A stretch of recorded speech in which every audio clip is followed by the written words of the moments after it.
Hello, welcome to the Infinity Stone podcast. I am your host, Matt. With me, as always, is Andy, and today we're talking about Dark Phoenix. Dark Phoenix, you say? Well, that wasn't in the plans. I thought we were covering a different movie. Well, we decided to bite the bullet on this one.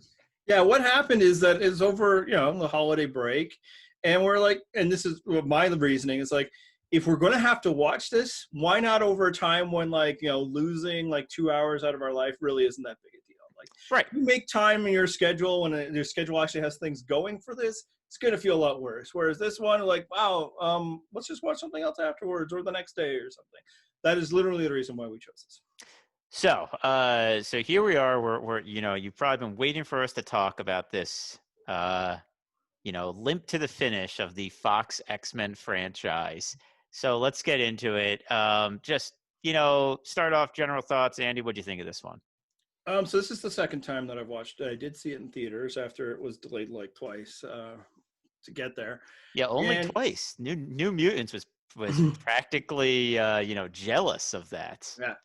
And I don't like any aspect of this movie. None of it. Not a little bit. The first time I watched it, I was just like, eh. And it's instructive, how the film, came to be when it was released. Yeah. Some of that is built in that, you're watching this and it's a dead letter, right? This is a franchise that is dead before you've even seen it because of the Disney purchase, and we'll get into kind of the myriad of the winding road of this production because I think it informs the film that we watched. So there's that, and frankly, it's good. I'm glad this franchise is dead. But yeah, watching it again, it's just I dislike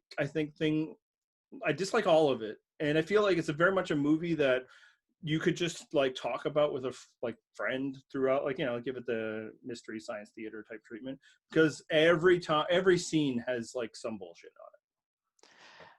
So this is going to sound odd, but I didn't hate this movie.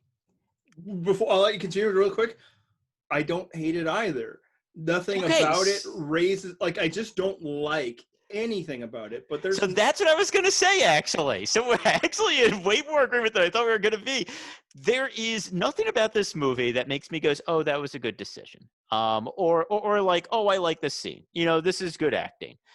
But I think the reason why I don't hate it is because I think on kind of a basic story level, it's simple enough and it's short enough, and emphasis on the fact that it is not over 2 hours, very important, that it's kind of okay, this is a movie. There's nothing in it that really kind of raises my ire. Yeah. We got, pretty heated a couple times in the history of this podcast at some movies. There's no scene there's almost no scene in this movie that makes me go, oh, I can't believe this is really pissed off. I have to talk about this. Mm-hmm. There is some dumb stuff. We'll talk about that. But it's not so dumb that I'm oh, it's just kind of okay, there goes Fox X-Men doing their same stupid stuff they always do. I think what it is, though, is at this point, we've so disengaged with this franchise that what's to get upset about? Right. It's our fault for watching this, not theirs, right? Right. So that's a big part. And let's talk really quick about how this particular movie came we should do that. To view this, because that will then, I think, inform a lot of our discussion about why it's a failure of a movie. So people watching this who maybe you only watch our, I don't know if that for a human being exists. This theoretical, hypothetical person that just listens to our content or watches it, but maybe doesn't watch all the movies, be like, hey, didn't we already watch a movie in which Jean Grey got super powerful and the X-Men had to fight her? Yes. So that would be X-Men 3, The Last Stand, where this is their first attempt to tell a story about Jean Grey going all Dark Phoenix, and that was written in part by Simon Kinberg, who is the writer and director of this film. Yes. And basically, once they eliminated X-Men 3, The Last Stand, from the timeline through the time travel shenanigans of Days of Futures Past, Kinberg was like, well, we can do it again. And he wanted a second shot at doing the Dark Phoenix saga because it sucked so bad the first time. which is great because, why not give the guy who failed so spectacularly another shot at it, right? Yeah, I mean, I think maybe they were able to convince them that that was all Brett Ratner's fault, and like I could feel that way, like, and I mean, in some ways, I support that idea. Like, it's like you're right; they did drop the ball on that. Yep. Why not take another shot at it? So this was filmed in 2017, and then in 2018, like late in 2018, they had to completely reshoot the third act due to like poor test screening. And then there's also a discussion that like it ended up being too reminiscent of a Marvel movie. Now, a lot of fans, myself included, have then assumed that this was Captain Marvel. Was that because, I mean, not hard to guess because the rumors is like the third act originally was like a space battle. So It's not hard for them to be like, okay, we have this space battle where our cosmically powered heroine is out there destroying alien ships left or right. It's like, and then Marvel like did the same thing. Now I actually looked at this up, and it's like the timeline suggests that maybe it wasn't Captain Marvel, but my God, does this movie seem a lot like Captain Marvel, right down to the shape-shifting aliens. Yeah.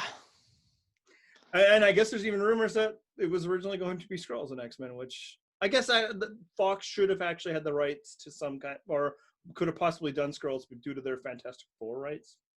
Oh, that could make sense, I guess. Sure. It might be like one where they wouldn't have exclusive because Skrulls are kind of like they're very much Fantastic Four, but also very much Avengers and blah, yada, yada. But yeah, so they redo the third act altogether. And what a glorious third act. We'll get to it. And then it finally is released in June, like the summer of 2019. And that was after being pushed back twice, as I already said. Lowest grossing film in the franchise up until that moment, only since surpassed by a film that was released during a global pandemic.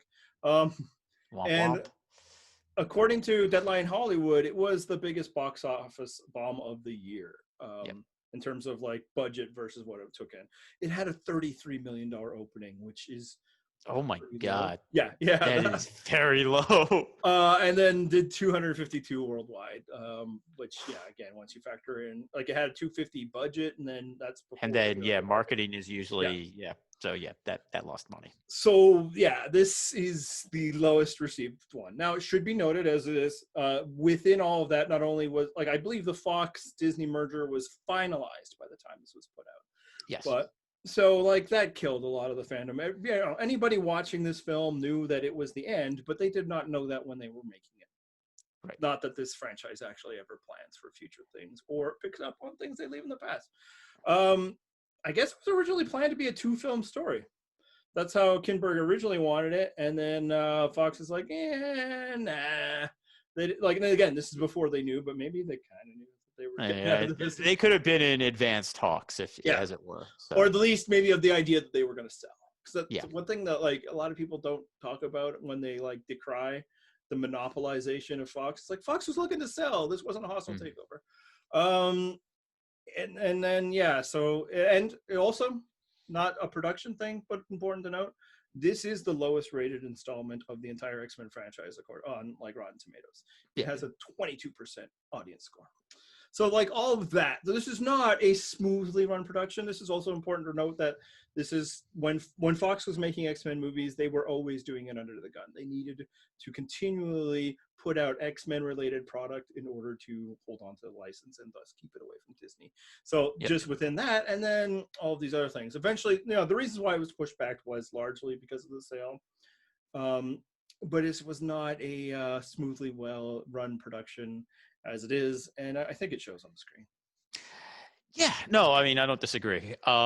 Just the one thing I'd add to that timeline is that I think we knew that Disney had purchased Fox, but the sale didn't go through until after this came out. From what I remember, I think this came out near the end of the year, and I think the sale went through in January, or maybe. It came out June, like it was early summer. Did it? Early, so yeah. Okay, but I think we knew that it was happening, and then it was just kind of a okay, like the sale will go through unless Unless the Trump administration decides, no, I must stand up to corporations. Pretty much, which everyone knew would not happen. So it was a foregone conclusion at that point. So yeah, anyone going to see this in the theaters, all critics seeing it, they all knew that this was, as you said, kind of like the remnant of something, that this was it.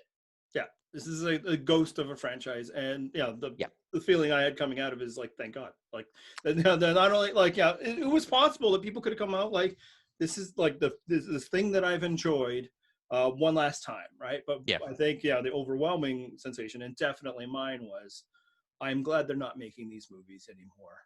Yeah.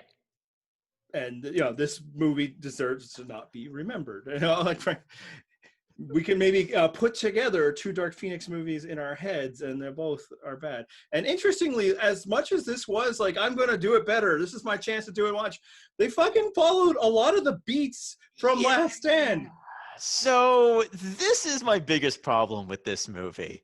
It's not just they follow the beats, but there are like scenes that are eerily reminiscent of scenes from The Last Stand. So there's 2 that stood out for me, and you could certainly add more. But the 2 are the confrontation at Jean's house, at her family's house. She goes back to her family, and and that's where the whole confrontation with Xavier lied to is. And it's basically the exact same confrontation. He even kills an X-Man in it. So it's very, so that right there is the other one. And then the second scene that stood out to me was the button at the end of the movie was Magneto and Xavier playing chess together for some reason.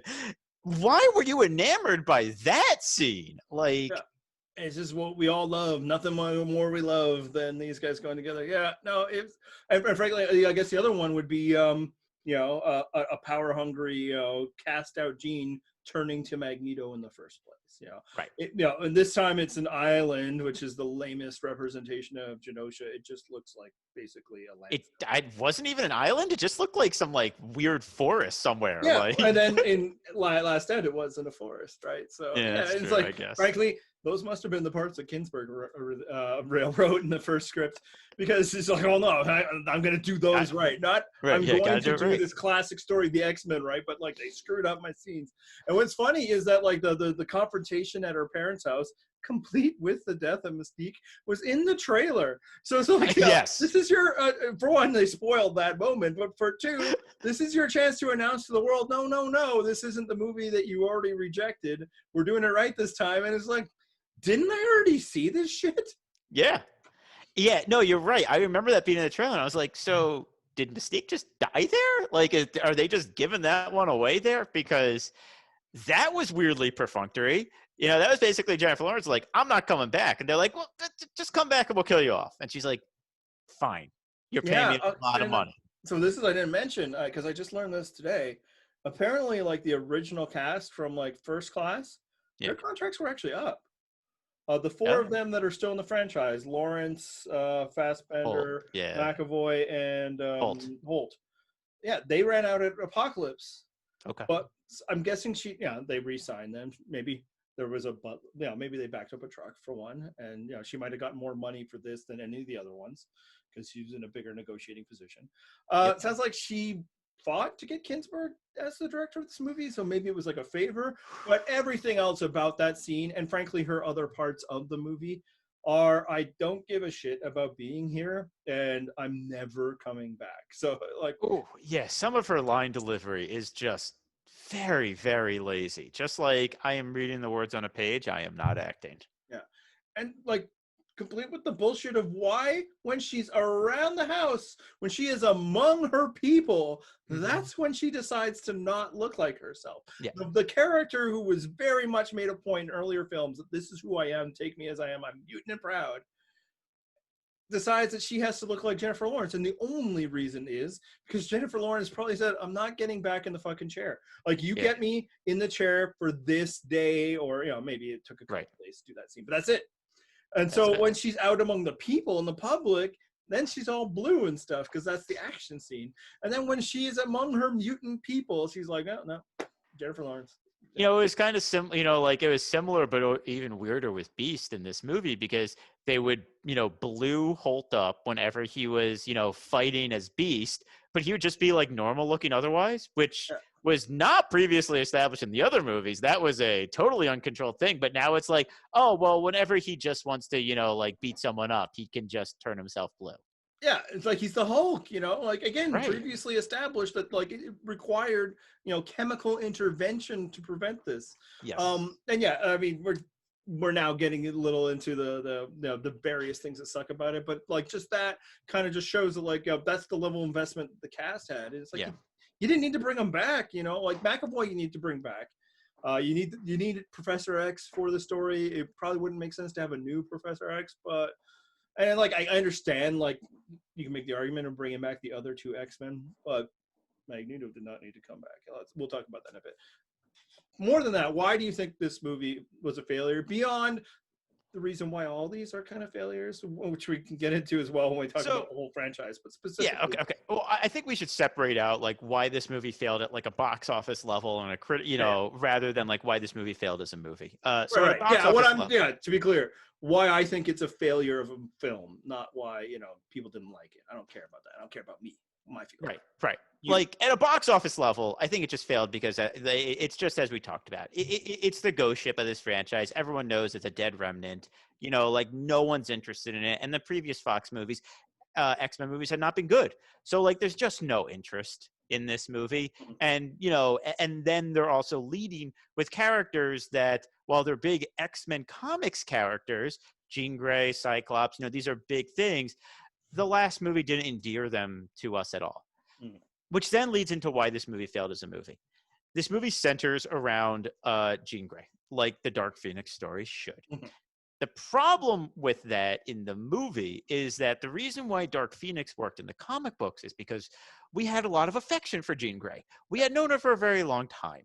And not only that, but characters who we really like had a lot of affection for her. In this movie, they place all the affection onto Cyclops, like especially. Like the other X-Men like her, but like, look, like Cyclops is kind of co-worker. She's not a sister, right, exactly. Right. But Cyclops is the one that, like, you know, he's the love interest. He loves her. Only we don't really care about Cyclops. He's been in one movie previously, and he doesn't have much of a personality in that movie. No. But then the bigger problem is that, okay, so now it's focused on Jean Grey. And to put it frankly, Sophie Turner's not a good enough actress to carry this. And that's, I think, really where it just falls down as a movie. Yeah, and that's fair. I'd say I don't care if it was Meryl Streep. Like, I think you were getting more out of it is that the essential ingredient to doing a Dark Phoenix story is not the Hellfire Club or the Shi'ar or anything like that.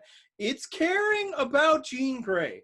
And the last time that they failed at this story, I did say that you can't tell a Dark Phoenix story without, you know, the relationship with Cyclops and Phoenix. I think it's even more elemental than that. You need to care about the person for whom this is happening, you know, because it's all about one person's struggle for control and, you know, that loss. I don't give a shit what happens to this person. You have not given us the time to care about who she was before she was Dark Phoenix. And so this movie was always going to fail from the time that they decided to not make it two. And frankly, like, I knew it. Like when they announced the Dark Phoenix, it wasn't even just that this was coming off of Apocalypse and I had no, you know, faith in the franchise anymore. It's just like, you can't do it yet. It's too soon. You have not laid the groundwork. Like, frankly, like X3 was probably a little too soon, but at least she had been in 2 movies at that point and they'd given her some stuff. Like, we had more investment in the Famke Janssen Jean Grey than we have in the Sophie Turner. There's just no time. And now the one thing I will say for them is that while they gave us more of the Famke Janssen Jean Grey over the 2 movies before the third one, I think they gave us more Sophie Turner in Apocalypse than they did Famke Janssen in either of those 2. So they were certainly trying to give us more. They were trying to do a cast handoff here. The problem was that she isn't interesting enough for them to really rely on them with. And I think that's where the actress then comes in. You know, if it's a better actress, you could have put more material on her before this, you know, and you could have made it more fun. the problem is, like, the new class of characters that they are relying on to carry a lot of this movie, none of them are very interesting. They're all very kind of like brief sketches Mhm. of characters. None of them are, just like kind of capture the viewer in Yeah. a way. And that Um, gets to like the franchise's problem since they've rebooted, and yeah, frankly all the way through, in that they've never let go past Magneto and Professor X, and then like right. Wolverine when they had Wolverine, which was the second film of this franchise. Right. And right. And so you bring that up. So they never let go of Professor X and Magneto. And in some ways, it's almost understandable because you see the other people they cast in these other roles, and you're like, well, they can't carry the movie anyway. But the problem is that you can't carry a movie if, I mean, like with these people in the way. But if you get rid of them, then the people they have can't carry the movie. They need to get rid of them and cast like other big stars to do this, to take over. But like even if they had cast a brilliant actress in either role, I don't think that they were ever going to expand the role. Like they gave her a lot in this one, right? They did. And They absolutely did. Yeah. they had her becoming Phoenix at the end of the last movie, and then just fucking forgot about that. Like so, we'll get into that. But yeah, so like in many ways, like you can't do Dark Phoenix as your second X-Men story. I know, and frankly, the third is straining it, but maybe it could be done. And I know, like this is the Alpha Centauri. This is the primary X-Men story. We're going to talk about it as a comic book X-Men story. This is the one that everybody gets jazzed about, but it works because this character was introduced in 1963, and then by 1980 is when they do this. Like 17 years she'd been in people's lives. Now, it wasn't continuously published during that time. It was canceled for a while. It was probably bi-monthly, but there had been like so the fact that like this person goes and turns evil. This is kind of one of the early hero turns villain type stories. Mm-hmm. It feels like it's shocking because for one, actually at that time it didn't happen that often. Now it's a trope. Right. But for two, because we cared that it happened to this person. When the X-Men themselves have internal turmoil about what is happening, we can feel it because we have that too. We're rejecting it. From the instant that this character was introduced in the last movie, a movie that nobody liked, and again, as you said, wasn't introduced very well, it's clear that this is what they're doing with her, Yes. and this is what they often do. X2, X-Men United, an otherwise good movie, is clearly already sowing the seeds. And it's like, if you just introducing this character that is always going to be too powerful and always slated to die, we can't invest in it. You can't skip the steps. And I'm not saying like it can absolutely not be done. Marvel could probably do it. I hope they never do. Never make another Dark Phoenix movie again. Even though there's never been a good one. It's too bad. Earth is salty. I agree. But like they were able to resolve like Bucky coming back to life in the second Captain America movie. That was a storyline that I think had been like gapped by 70 years or something. Right. So like things can be done, but it shouldn't be. We need to care about these characters and that character specifically. And we didn't, and we couldn't. No matter how good the actress would have been in this movie or even in the last one, you can't rush this story. So there's another problem too, which goes along with this thing, with this issue. It's not just that Jean was a character we knew for a long time, but for the Dark Phoenix saga to work, you need the good part of the Phoenix saga. Mm-hmm. So like Jean was around since, what was it, 1963? You said. Yeah. But she was also on the X-Men team when they got rebooted and Claremont took over. She wasn't around right away. It wasn't like kind of around right away, but then she came back pretty quick. And then, the Phoenix came and she didn't immediately go bad. And this is why I think the Dark Phoenix saga works, because for a while it was just she had the power and she was using it for good, and she was still, but and then it slowly became kind of a power corrupt, worrying thing. There was the seduction aspect, which we'll get into later, and then she goes bad. But there is this buildup there, that is not just she goes bad the second she touches this power. It is she becomes so much more powerful than everyone else, and she doesn't go bad immediately. Yeah. And that's a really important part of the story too. Whereas this movie, she saves them and immediately goes bad. It's like she loses control instantly.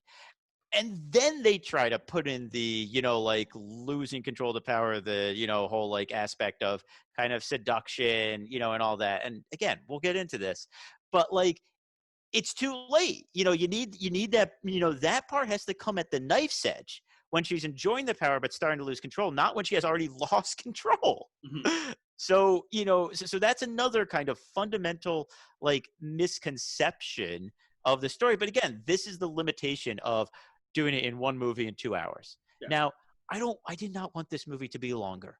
No, You no, no, know, no. In fact, when you said it, it's like that's why I ended up seeing it all, because my wife and I started it one night, and I'm like, "There's no way we're gonna watch it all. Let's just watch a bit and then go to sleep." it's And like then an I hour was like, 50 "Oh, you know minutes. what? It's almost over. Might as well get through Yeah, it all." yeah, it's an hour 50 minutes. It's great. Um, so that you know, I did not want this to be longer, but for this story to work, it does need to be longer. Yeah. Which is like I think a lesson here when you're adapting these, long-term continuous storylines that are comic books. You need to ask yourself why it worked, and if that work is decades and decades and issues of emotional involvement in these characters, then maybe it's not a story that adapts well. Yeah, The very least is like one you need to work towards, and not like just work towards. And I think that's the mistake that this franchise has made both times. I think it's a mistake that the Amazing Spider-Man franchise made with Gwen Stacy, is that we're gonna get to the point where we're gonna kill her. You have to like just invest in the characters, and then it's like, and now it's time to do Dark Phoenix. yeah, And again, if you're talented, you did your job right, maybe it is just the third movie. Neither of these have done that, right? right. But until like it needs to emotionally impact the audience, Yeah, as well as the characters that this thing is happening. And man, like I can't imagine anybody like, oh no, not Jean. Like they I know don't care. they don't care. And they're like, oh no, poor Cyclops. Like every time my wife watches some of these, it's like, so like he's better in the comics, right? Because Cyclops is my favorite X-Man. And I'm like, no, don't worry, you're not offending me. There's no reason that you, as like a experiencer of these mediums, both franchises, should understand why anyone would like Cyclops. And like I don't take it personally. The same is true of Storm, who, by any objective measurement, is one of, if not the greatest X-Men in all of comics. Like, Yeah, probably like top 5, honestly. if you don't have Storm in your top 5, you're trying too hard or you're just wrong. Yeah. She's been nothing in the entire franchise, and this is when they had like one of their biggest stars was that character. Like Halle Berry was as big an actor that they had in that first franchise, and it still didn't matter. That's how bad this franchise is with characters. But yeah, like if you don't care about these characters, then this story does not matter. It just will feel dumb, and this movie feels so dumb at every turn. It's So not about a bit. Sorry, that, no, go on. Finish your thought. yeah, no, I don't even know where I was going with that thought. I actually do have a different thought though, as another reason why this failed. Not just that it hadn't given time, is that this movie tries to have it both ways with the Phoenix story. Yeah, I would agree with that. Into a bit of the comic book thing, but that's fine. Again, I'm not upset that they don't adapt one of my favorite stories beat by beat. It's that they don't give me the emotional impact of the story. Yes. But originally with the story, as we previously discussed, it's that Jean Grey, who had been there a while, she's getting more and more powerful after surviving. What they do in the movie. She's it's actually pretty similar. Like it's not it's not exactly the same, but it is a similar kind of space rescue. They're coming back from a space mission. That's right. To protect people from this. It was like Magneto's satellite or whatever, or asteroid. Sentinels. Sentinels. That's right. Sentinels. That's right. They fought Sentinels that looked like the original X-Men team. But anyway, so that's how it happens. And in the story, it's basically kind of like presented. The power was always within her, and going through that, started breaking down the mental locks placed on her through Xavier, and this starts to feel like it's the ultimate expression of her power. She gets manipulated and goes evil as a result of this. So it becomes like this story about absolute power corrupting absolutely. It's also kind of a parable of the way people feel about the emerging sexuality of women and how it frightens people and it needs to be put down. So that was especially because she starts dressing super sexy once she gets the power. Yeah. So as you do, actually have a sex scene, for the first time, with the Silver Age character. Like she was, and the girl of the team, and very much like the characters of the time, generally in peril, that sort of thing. And now she's possibly the most powerful, superhero, definitely within the X-Men, but Certainly. on Earth, and it becomes like, oh, I don't know about this. Like even Cyclops himself is like, she's not the Jean I knew. It's like, yeah, she's not a girl anymore. It's like that's like what they're going Yeah. for, and the parallel. So, and it's very interesting that way. Years later, they retcon the story. Yes. And now it's that this cosmic force, this Phoenix force, had replaced her, and that's what went powerful, and that's why she had the cosmic level power, and that's why she was corrupted. It's from the Phoenix force, and some fans will like say that went against the original story. It absolutely did. That's what retcons do. But I actually think the comics kind of handled it fairly elegantly, and as a way of bringing these characters back. But for this movie, they do both. So they want to act like it is an expression of her powers and that Xavier had been tampering and all of that. But they very much, from the very beginning, tell us that this is an outside force. This isn't a result of her power going out of hand. This is a result of possession. We know this because the aliens are trying to get, the mystical cube that gives her the cosmic power. See, Captain Marvel. But they're trying to get this force from her. And it's just like, then it's not her and her emotions and the expression of her power and society holding her down. It's not even Xavier's fault. It's literally this cosmic force. That's what it is. And I think it's another distancing thing. You can't read it either way. You don't get that, like, if you had read X-Men a long time ago. I'll admit, I've never read the Dark Phoenix saga, not knowing that Jean Grey comes back to life and Phoenix thing, because I'm not like 40. Well, no, wait. I'm not 50 years old. I was gonna say, Like in my life, the retcon had always existed, but I was able to see it both ways. With this, they're trying to do both ways, and they cancel each other out. Which is it? Is it that this is Xavier's fault, and Jean was always destined to be this powerful, or is it that an alien force has corrupted her, and they need to do that? Thoughts? No, I mean, you're right. The movie does try to have it both ways. The comics, I think, do a bit more muddling than the way you present it, but that's not really important because they definitely lead, when the comics are presented, when she starts going bad, they go to the Shi'ar and they're like, oh no, the Phoenix, we know what this is, kind of. At least I vaguely remember that. It's also possible that you read, They put in some inserts after the retcon. Oh, okay. Maybe I read those. That might make sense then why I remember that. Okay. Okay. So right. But the point is that the movie, ignoring like what happens in the comics, the movie does try to have it both ways. And you're right, because this is either a story about power corrupting, absolutely, a power within, or it's a story about possession. And those are two different stories. Yeah. Because the story about possession is you're losing someone through an outside influence. A story about power corrupting is you're losing someone from an inside influence. Mm-hmm. And possession, I feel like, can work with a character you don't care as much about.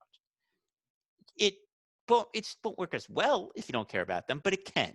Because it's still just the sympathy of someone outside is controlling them. This is beyond their control. They can't handle this. Power corrupting absolutely from within is something that you have to care about the character because you have to care about their downfall. You can't care about a character's downfall if you don't care about the character in the first place. Yeah. So and I think that they lean more on it, even though they have the possession scene, even though the plot kind of dictates that this is something of a possession, they lean very heavily on the emotional beats of the corrupting from within, which is a problem because we don't care about this character. Yeah. So it's like the emotional beats kind of align with the corrupting from within. The plot beats align with the possession, which creates a real dissonance, as you said. It also comes like for the audience versus like the characters. They just seem like dicks. We gotta stop it. Like this is all her fault, or this is all your fault. And it's like, man, it's nobody's fault. Like we have to protect and save her.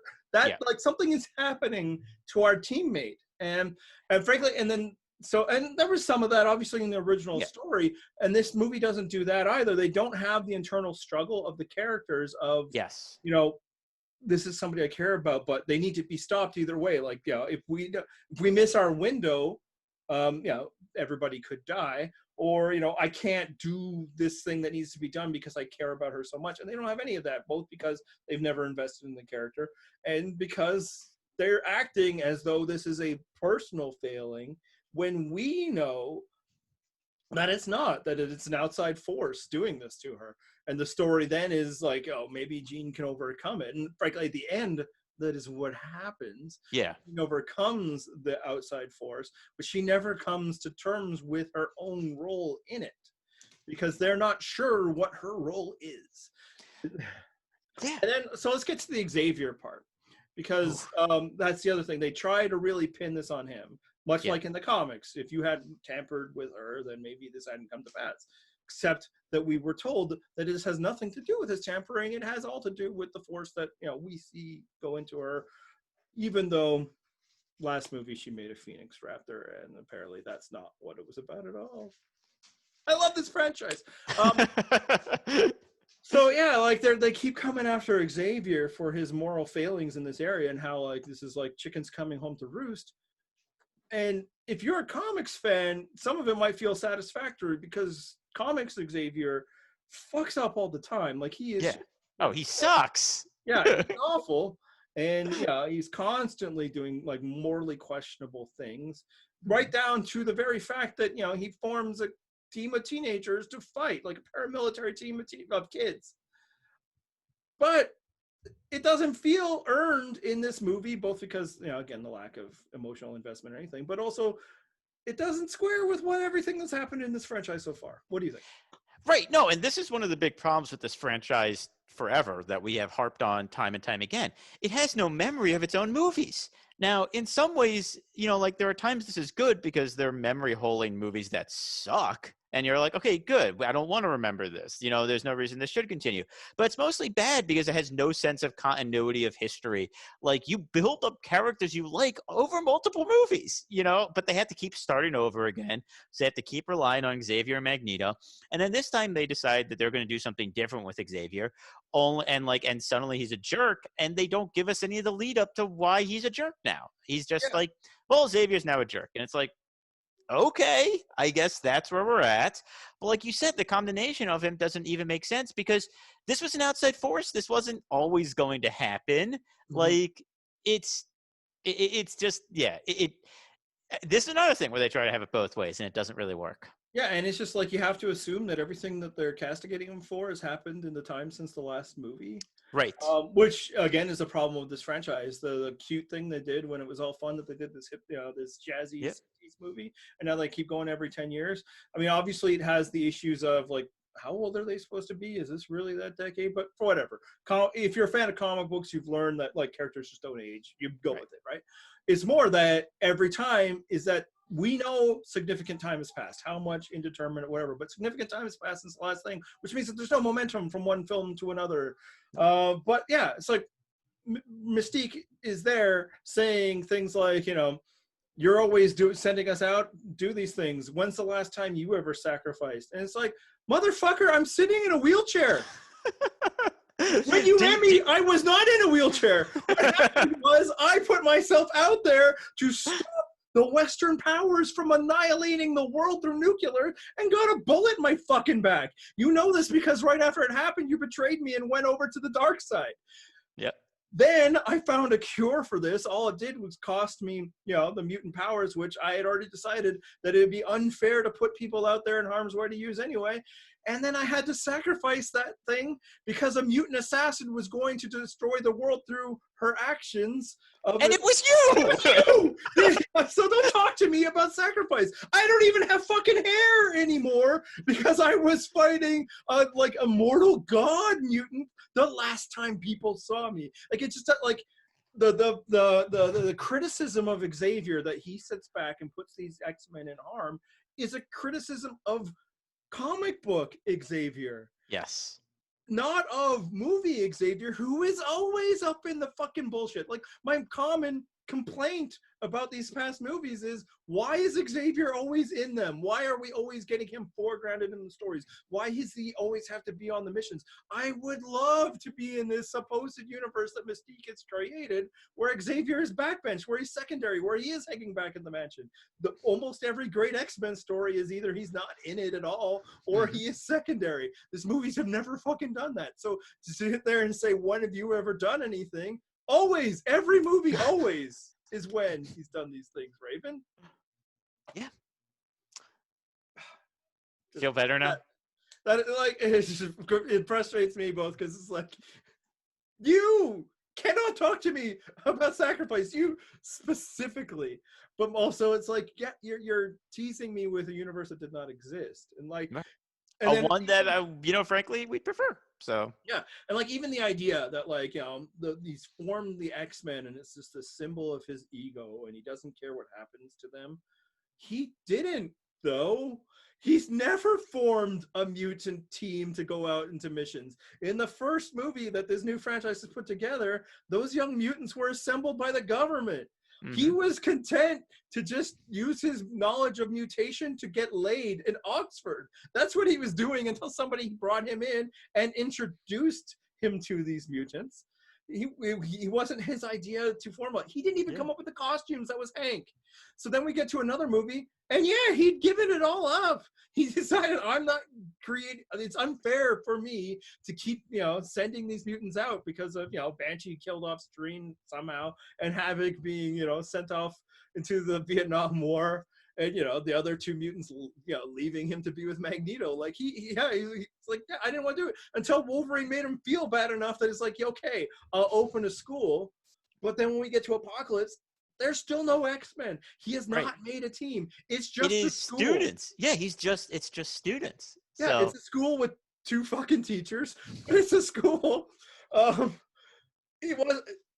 Then he's captured, and you know who forms a team to fight against evil mutants? Mystique does it. Yep. And then at the very end of that movie, now there are X-Men. The very name of X-Men, again, he didn't come up with that. It was the Young Mutants in First Class. Again, it might have been Mystique. I'm not going to watch it again to find out, but I know they gave them all code names. She might have said, we're the X-Men. Right. So like, it wasn't until the very last scene in Apocalypse that you could suggest that he has created a team to fight anything called the X-Men. And thus, then we're left to believe that over the years, he's just been, sending them off on all these much more exciting things that we never got to see. And then what's she really bitching him about? Flying a plane up into space. Like, they didn't even fight anybody. It wasn't like this dangerous mission.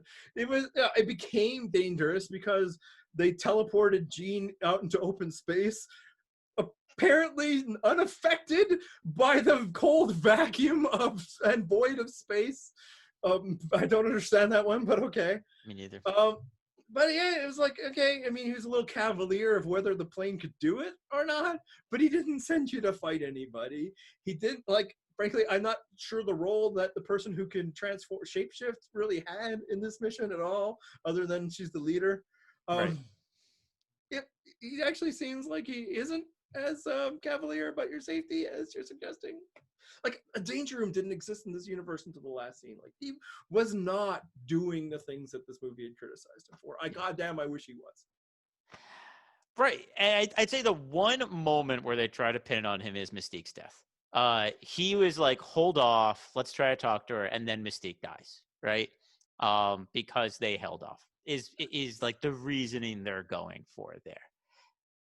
But like, that's the one moment, and that happens after all this criticism. And, I mean, and that's like, I guess what kind of leads to like beast breaking with him. But like, who cared about that, honestly? And also, it was Raven's idea to step out and talk her down. Yeah. That was her. And it's so annoying that they treated that like this is a murder. It was clearly an inadvertent accident. Yes. And also how this movie is no good in that. It wasn't really a good expression of this, cosmic force, unstoppable power. I feel like any version of Jean Grey could have accidentally telepathically shoved somebody into something pointy. Like in Last Stand, she dissolves Xavier into molecules while spinning like the entire world around. Like, that was a better expression of like her incredible force. Oh yeah, that's another thing this movie does. Near the end, she's like dusting everybody, just like Phoenix did. Oh yeah, that's true. Yeah. It was just an accident, and now it's all like, that's it, she's gone too far. It's like, bad things happen. I don't know why those poles were there in the first place. Yeah. Now, I mean, what this story should be about is about, and this is another thing another problem I have with the movie. This should be a story that is about an internal struggle within the X-Men between those who see it as this is an accident, we have to help her, like she needs help, and those who are like she's gone too far, like she can't be helped, like, we have to basically put her down before, someone else does, or before she kills more. Yeah. That's the way this story should be told. And so one of the problems with the movie is that they add in the alien threat at the end. The alien threat, which does nothing for the first half of the movie. They have like the quick intro, and then they're basically just like gone for the first half of the movie. About the hour mark, they come in there and they're like, "Oh, you have this power in you. Why don't you give it to me, and then you'll feel better," or whatever. Which, like, that's not even very convincing in the moment. Like, whatever. Did that work, actually, by the way? Kind of, it seemed to like half work. I don't know. It's not entirely clear. And honestly, I'm not going to rewatch to find out. Is that like the Aether in Dark World? Actually, kind of, yeah. That's the way it kind of seemed to me. But, and so then the entire rest of the movie becomes about them fighting the aliens. Yeah. Which, who cares? It should be about them like fighting each other, honestly, to win kind of like the ideological battle. That's more interesting. That's where this idea has interest, with the internal team debates. Yeah. And apparently that is what was changed. That I think the original ending was more of a team fight. I think Kinsberg has given, or somebody involved in production has been like, huge, too similar to Civil War. That was the Marvel move. Now, I kind of read that it seemed like he was inspired by in Civil War. Like he liked the idea of like when they, the team fought, and then we end with just like Iron Man and Captain America, Bucky. So maybe it was more that. And then I think they realized, no, actually, people want to see more of the X-Men at the end, not just her. And that's fairly believable because, as we've said, we don't give a shit about her. So. Right. And we don't give a shit about the X-Men in a lot of ways, which is kind of also like that gives you more opportunities for effects, right? Right. Yeah, and that's the thing. It's never that. Like, we never really get an example of Jean being so powerful that we need to do something about it. She shoved somebody. That's where it's like this. The Rubicon has been crossed. Beast is now murderous. Storm is just like, fuck that chick. I know you like her, psych, but I can't do anything about it. She shoved somebody. So, and it's like, again, like. Last Stand, she just, she destroyed Cyclops. Nobody fucking knows that happened. And she destroyed Professor X in front of their very eyes. Like, and it seemed like very much a choice. This was not a choice. What happened with Mystique? She just wanted to be left alone for a second. She was having a bad day. She just found out her dad preferred that she never existed. Right, and you can do that scene in a way that makes it where it's both not a choice but also deeply worrying to the rest of the team. Whereas, like, if she dusts Mystique rather than just shoves her, because like she can't control the power within her, that then everyone else is like, whoa, she can't control this. She can kill people with a touch or like with a thought. That's way too dangerous. And then other people are like, well, she didn't need to do this. We have to help her gain control of it. That's the ideological battle. Mm-hmm. They really have no interest in actually espousing that battle. No. And they have no interest in showing it. And it's basically discarded, like Magneto's like, oh, I'm going to kill her, because that's Magneto's role in these movies. He is, I'm going to kill something until I get talked down, and then I eventually join you. And now it's time to talk about Magneto. Because what the fuck, Magneto? You need to like suddenly kill this person because she killed Mystique? That was your motivation in the second movie. Your entire plan was Mystique has to die. That's it. Now you're like, oh, well, she killed her. I can't. She's got to die. Like, it doesn't make sense at all. As Magneto, carer of mutant rights, is like, well, she killed my friend, so she's got to die. And that was it. That was the entire. It wasn't her scary demonstration of power, which I might add was really no scarier than Magneto's power always is. Like those are the two demonstrations that Phoenix has gone too far. She telekinetically shoved somebody and messed up a room, and that she fucked up some helicopters. Like, Magneto does that. It's just a matter of course. Like maybe he felt jealous that she was stronger than him at that. But yeah, it's all that she killed somebody that a friend of mine who clearly he used to fuck. I think they established that in 2. And that's it. Murder. It's got to be murder. I got to kill this mutant. Yep. But And then thus, I will take my strongest henchman with me on this mission. yes, the guy with the hair, because Magneto formed a mutant paradise. He lured the best mutants outside of Xavier's house to this place where they could live, and his number one henchman is a guy whose dreadlocks fight, I guess. I fucking love it so much. And he also has tough-looking woman whose powers are mental. Like she's a psychic, but she looks tough. She's kind of like, don't mess with her. And that's it. That's all she had. It was like, and like this franchise has constantly done bullshit mutant things, and usually it was, we're gonna name this one something from the comics, maybe vaguely have them look like that, but just do whatever we want. This person's all that, but it's Callisto. Right. Yeah. And I love or that it's Sunspot or whatever. I love they couldn't even go that far. It's just fucking the Killer Dreads and the Killer Dreads. And what's even best is, so the team does square off, right? It's team. Yeah. The Jean has to die, which includes Beast. Yeah. Just because he's like, okay, like I get him, like, I got to turn to Eric because Xavier is awful for all the reasons I've told the audience about. But just being like, oh, murder, that's what we're doing, cool. Yep. He's totally down with it. Against the X-Men, and like, you want to talk about how Cyclops has never been anything in these movies, but what we really should talk about is the disrespect of Storm. This is a woman whose power is control over weather, which is the most destructive force on Earth. It literally destroys things. Yeah. And she's going toe to toe with Hair Whip guy. And Hair Whip guy's beating her. Like she can barely take what this guy has, when all she needs to do, forget that, like, she could just get rid of him with a tornado, a hurricane, lightning bolt. She just needs to stay 4 feet away from him. And then he's got nothing. Nothing. The hair can only reach so far. You found my one weakness. You're too far from me. In this movie, no, that's who she's fighting. That's the fucking goddess of weather. What's the word they use in comics now for the level of mutant she is? Omega? Yeah, or Omega level mutant. Mm-hmm. Can't handle Hair Whip. Can't handle Hair Whip. She fucked up. It's insane. But let's be honest, Hair Whip is like the most memorable thing about this movie. It's true. I mean, it is. It's the one thing in this movie that is both super dumb and super memorable. Because honestly, like, everything we're talking about now, I won't remember in a week. I watched this movie recently enough so that I can remember this stuff. This is gone in a week. Hair Whip staying with me. That's the one thing I'm going to remember at this movie.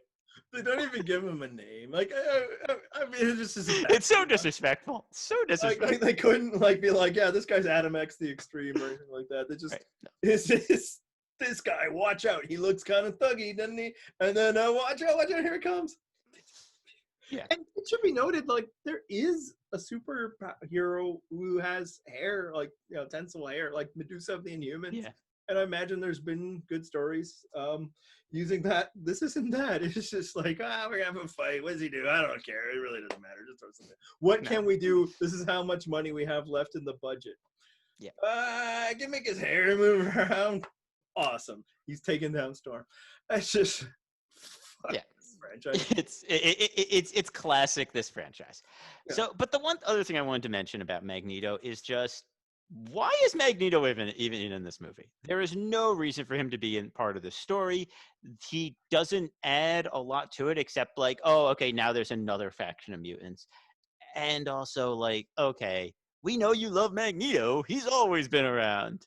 Yeah, I mean, until today, I'd always just assumed that's like, well, we got this guy under contract. He's famous and good. Let's find something for him. No, they had to go out of their way and sign him to another deal. Yep. Force him into a story that he's not belong in. When again, aren't you redoing that? Wasn't that one of the sins of the previous attempts of telling this story, that you had to shoehorn Magneto in? You didn't. You didn't have to. You were free and clear. This is a story that you don't have enough time to tell anyway. Don't worry about it. And frankly, it's got to be that Fox execs is like, imagine a universe in which Kingsburg was like, oh no, we don't got Magneto. It's like, Yeah. no, you have him. We're going to get you Fassbender. I don't know why anybody would see these movies without it. And like his motivation and all that is stupid. It makes no sense. But it's like he doesn't need to be here. He has no bearing on this story. And frankly, then if you still need him, the thing he should have is you should be proud of your power, Gene. Don't let anyone try to hold this back. We are gods. Like he should have, like what Xavier did was wrong. Not she's gotta die. And frankly, like why does Jean go to him? Have they even met? We have this. No, he was in Apocalypse. She was in Apocalypse. They were fighting each other. He was a horseman of Apocalypse, and then he took off. And how about this? How about this? The motherfucker probably killed thousands, if not millions, of people in Apocalypse. Yeah. And we're just chilling. It's cool. You got this place. It's fine. She probably thought, who else is, familiar with killing lots of people? Magneto. But how is he allowed to be free? Like he was taking down like cities with his magnetic powers, and they're like, "Hey, no harm, no foul." We not only that, but they like gave him like a place to, live with other mutants. Has he even been exonerated for killing JFK? Like, but yeah, they're just like, oh no, Mr. Magneto, sir. Everything's like, at least in Apocalypse, he was living under like an alias in a different part. Right, he was just hiding. They know where he is. They know of him, but it's cool. I think he killed like at least thousands of people with the level of destruction that was happening all over the world in Apocalypse. Oh yeah, but yeah. Forget like he should not be in it, and I would say that he adds nothing to it, but this is the part of the podcast in which we always pick out a best sequence from every film. Yeah. So you go first here. I had to think about it like quite a while. Like the best, something I liked. It was not easy, and frankly, all I got is it's pretty fucking boss Magneto fighting on the train. Like when he gets all the guns and shoots, that's cool. Except I got a note on that. But then when he crushes the train, that was mine. Yeah, that's like the one. Yeah, that's like the one movie where you're like, okay, that was actually kind of cool. Yeah, so it's like he shouldn't be here. He adds nothing. His motivations are stupid. But like the one thing that was like, yeah, man, that was kind of cool was Magneto wrecking shop there. Now the funny otherwise that segment is fucking hot trash like the rest of this movie, and here's why. They establish like right away that these aliens are like Terminator 2, like liquid metal, like bullets do nothing. You can't stop them. Yet sometimes they do. It's like they can withstand like all this machine gun fire, but Nightcrawler can still break their neck with his tail. He can stab them. They are immune to bullets, but oh no, you discovered my one weakness, knives. Like it's just so fucking stupid. If they have that level of power and invulnerability, then there's shit that like Beast and Nightcrawler can do to them. Except that when the movie decides that sometimes they can. Yep. Yeah. No, it's very much like it's like I had this is a reference you won't get, but it's like in Dune, they have shields that stop bullets, but not knives, basically. And again, these aren't mystical knives. It's not like he's pulling out a hot knife. He's pulling a knife away from the guy who couldn't shoot them because again, they again. Yeah, this is a problem. And this is a problem with just like kind of making the aliens a threat in the third act. They don't establish them enough to know what the rules with them actually are. Like we see them shrug off some stuff, but not other stuff, and it doesn't make any damn sense. Yeah. And the lesson is, if you're an unnamed character, you can't do anything to him. If you're an X-Men, look at the powers. And we've never really given thought at what powers make sense for our conclusions, like how we had a movie about 10-foot tall metal robots and had a guy in a wheelchair and a guy with claws. Cat claws. Like again, not Wolverine. We've seen Wolverine wreck shop on Sentinels all the time, but like, what the fuck is Beast gonna do to a Sentinel? Like they never give themselves like the power level that it should be able to fight them. But it's like whatever. Right? Yeah. Who cares? They're the heroes. They can take it down. How about that? Like so this is why last time we talked about an X-Men movie, Apocalypse, we had to format the question is, besides the Quicksilver scene, what is the best sequence? This fucking movie couldn't even give us that. Oh my god, the way they just like Quicksilver gets like knocked out by Jean, when she kills Mystique, and then he's never mentioned again. Just just disappears completely. Maybe he wasn't there for the reshoots. I don't know. But like what the hell? They take like the one character who like people actually like that they introduce after the main ones, and then they just lose him for the second half of the movie. Completely sideline him, and it's like, is it just because they know that he would bring too much like enjoyable things to the film? Like, we can't have that. This is our serious, somber film. That's Right. what the Dark Phoenix saga is all about. It was when Mhm. X-Men got serious. We're going to talk about that. So, and Quicksilver, he's our fun guy, Yeah. and Yeah. like, yeah. Anyway, so Um, anything else? Anything else that you liked about this film? You don't have to really hurt yourself for it if it's not I true. mean, I'm just gonna say like Please. as I led off with, I didn't hate this movie. We talk about a lot of things we dislike. When I'm watching it, they don't bother me as much as they did in some other X-Men movies. When I'm watching it, it's kind of like dumb and makes enough sense that I'm like, okay, fine. I'm kind of going along with it, whatever. I don't think it constantly breaks its own logic in the moment. It's a movie where most of its internal logic lasts until the end of the movie. And then you're like, okay, wait, no, that doesn't add up. Unlike some of the other movies in this own franchise, where it doesn't last that long. Mm-hmm. And, the problem is this movie had nothing that like stood out positively about it. Even though I'm not going to say I kind of liked it, but like I kind of tolerated it. There isn't stuff I point to and I'm like, oh, it did that well. Yeah. I think it did stuff less egregiously bad than some of the other entries in this franchise. My oldest son liked the Dazzler scene, but like even there, it just feels like everything that Fox has always done. Like, we're gonna throw you a little bit here. We're Yeah, not gonna exactly. do the character. We're not gonna do anything you like about them, but here it is, and we can talk about it in the blogs or whatever. I think one thing that like both times I watched it is I always went in with a level of skepticism. A, because Yes. the last movie they made, but also I was skeptical that a Dark Phoenix story in which I've yet to feel a level of attachment to the character who will become Dark Phoenix could be successful. And so it was like, prove me wrong, and they never did. Yeah. But I think maybe this is where we can get into maybe a little disagreement or at least some calibration. So we've admitted, not good, not really good at all. But how does it compare to the last movie, Apocalypse, which we said was also not good at all? How do you think this compares to Apocalypse? I clearly prefer this to Apocalypse. I think Apocalypse is both, it violates its internal logic much more often. There's more moments that pull me out of the movie. It's longer, which always a sin with a bad movie. And the problem with Apocalypse is dull. And while I feel like while this is not like super entertaining, I don't think it's like outrageously dull. I guess that's kind of where I'm at. So like I vastly prefer this to Apocalypse.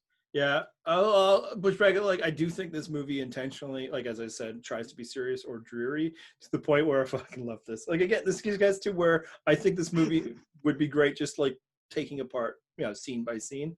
So the Raven funeral scene, Yeah. they have to do the movie cliche in which it's raining, because it Yes, never of in course it's film raining. or TV is there a funeral in which it doesn't rain. It just doesn't feel sad enough. But here's the kicker: one of the participants, one of the attendees at that Controls the weather. yeah, so one of two things happened here. Either Storm decided we need to have rain and ruin everybody's suits because it just wouldn't be right, or she just couldn't fucking be bothered to stop it from raining. I love the thinking that this was not a rainy day. Storm made it rain today, and everyone's like, "Oh yes, that feels right. Good work, Storm." Team would have, Mystique would have wanted us to be rained on Yeah. today. Like, why were your Oh, suits, man? I know. It's like, well, hey, man, we didn't bring these umbrellas for nothing. Storm, what you got? It's just something I thought of as I was watching it. It's like, a woman right there could Yeah. stop this from happening, even if it's just centralized over your heads so that Yeah. it would still look gloomy. And frankly, that would have been an opportunity. It would have been an opportunity to show some Show off her power. show her powers. But no, they kind of just, there's that guarantee fucking to you that nobody involved in it thought for the second. It's like, wait a second. Yeah. Why is it raining when the person who controls weather is here? It's just like, yeah. we got to do the rain thing. That's going to be powerful. It's going to be somber. Yeah, exactly. So this actually reminded me of something else, which the one moment that actually did really bother me when I was watching was so the emotional climax of the movie. Jean's fighting with her powers, and then she said, and then the villain, of course, says something like, "Your emotions make you weak. That's why I'm gonna win." And then Jean wins, and she says, "No, my emotions make me strong," which should be a fucking like trope on TV tropes, because everyone fucking says that exact same line. I said it before she said it because I knew what she was going to fucking say. It is the stupidest line. Like, stop using that. It's been used so often. Everyone knows it's coming. It's just dumb and it's lazy. Like, that's the other thing. It's so lazy. Yeah. So that was the one moment where I actually got really mad at the movie. It's also another thing that they do that Captain Marvel did. And at least with Captain Marvel, it was a little bit earned in that it was kind of a pushback against, like her male, mentor who was, using it as the cudgel with which to beat her. Right. Yeah. He was like gaslighting her. Yeah. Yeah. And it was very satisfying when then he's like, "Oh, congratulations, but now beat me without your powers." Just like, fuck you. I don't need to make myself weak so you can feel strong. Right. But yeah, no, sorry. But getting back to Apocalypse, yeah, I do think I dislike this more than Apocalypse, and I think the reasoning is really simple. Two ones. One, I care about the Dark Phoenix saga. Now, I don't know that that affects it this much in the way that it did the last time. It's just Apocalypse itself isn't like trying to recreate an X-Men story, so I don't have a base of like, well, you could have done something. But two, I think the bigger part is this comes after Apocalypse, so like I'm already like trending downwards, right? Yeah, you're right. Whereas when I watched Apocalypse, especially the first time, it's coming off of like some level of affection for what they're starting to do with this franchise. It's coming off possibly the best movie in the franchise in Days of Futures Past. So there's things that like, as I was watching it, I was like, well, I kind of like, I like the Quicksilver scene and this doesn't even have that. Like, okay, no, good. They're bringing like Cyclops. So again, I'm not even sure if it like on its own, it is better or worse, but it had more like this movie needed to do something to win me back, and it didn't. Of course not. So I think, but I mean, ultimately, I think they're equally bad. These are bad movies. So, they're examples of the franchise. Like, it wasn't an accident. Apocalypse wasn't an accident. These people just can't make good movies. And well, it's interesting what you say. You like this more because Apocalypse was coming off a better movie, and this didn't win you back. Whereas for me, Apocalypse kind of recalibrated my expectations, and if this is basically on the same level, then it doesn't seem as much of a drop off. So I like Apocalypse less because Apocalypse is such a drop off from the previous movie, whereas this one is like, oh, okay, that wasn't a drop off at all. Yeah. So maybe I do prefer this now. Yeah, so. Well, and then what's interesting is then we get to the contrast. So the other movie to compare this to is the last time they tried to make a Dark Phoenix story, The Last Stand. And that one is coming off of like a movie franchise that I actually had affection for. Because, I think X2 United, also might be the best. Like, that's the discussion, right? And we're going to have that discussion eventually, not tonight. But also, like, it came out at a time when I thought that was the best I could hope for. Now, that's what this franchise has never, or this part of the franchise hasn't had that there. This time I've always known, even the good ones, that this was a substandard delivery of superhero storytelling. Whereas with The Last Stand, those first two X-Men movies, I was like, well, no, these are pretty good. Like, better than I had expected an X-Men movie could have been. So that one, I hate so much more because of what it did to something that looked like it was like going to be a good thing. The Last Stand will always feel so much more like a betrayal to me as an audience member, for both as an X-Men fan, because at the time I was still able to like associate my enjoyment and fandom of X-Men with the films, which they never got back. I've always viewed this second franchise as like, well, okay, those are like, okay, decent superhero stories, but it's not like, those aren't the characters. This is just another Elseworld type thing. Whereas with the first three, there was some level of investment of like, this is the adaptation that I, the best I could hope for, and doing a good job.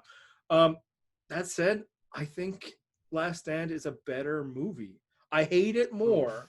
because I don't hate Dark Phoenix due to my, I don't feel anything for it. Right. But I think it does some things well, Last Stand, and Dark Phoenix does no things well. Well, how do you compare the two? So I guess this is once again where I side on the side of Dark Phoenix. A weird side to be on, I understand, but I think I care more about what it doesn't do horrifically badly, which Last Stand I think does a lot more of that That than is a good this point, does. though. Um, and so maybe what stands out more to me is not the lack of good, but the lack of like just jaw-droppingly pull me out of the movie bad.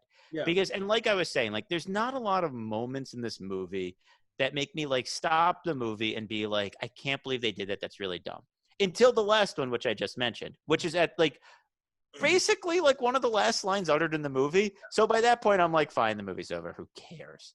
Um, Last Stand just does that all the time. There's like scene after scene where it's like good scene followed by horrific scene.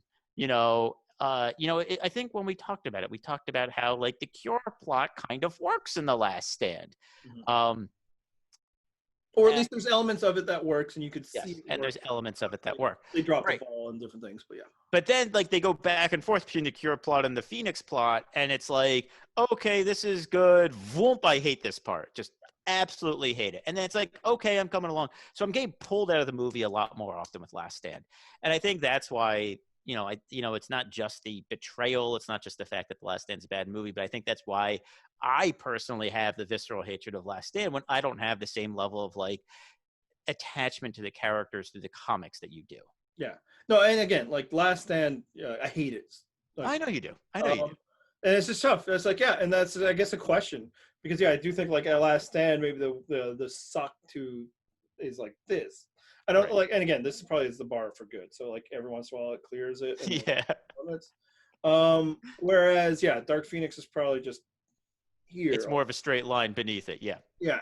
I know. So Not that's why, like, oscillating. maybe that's why I feel like Last Stand might be better in that, like, it manages to do some things all right, Yeah. like just the danger room scene with the Sentinels alone or something like that.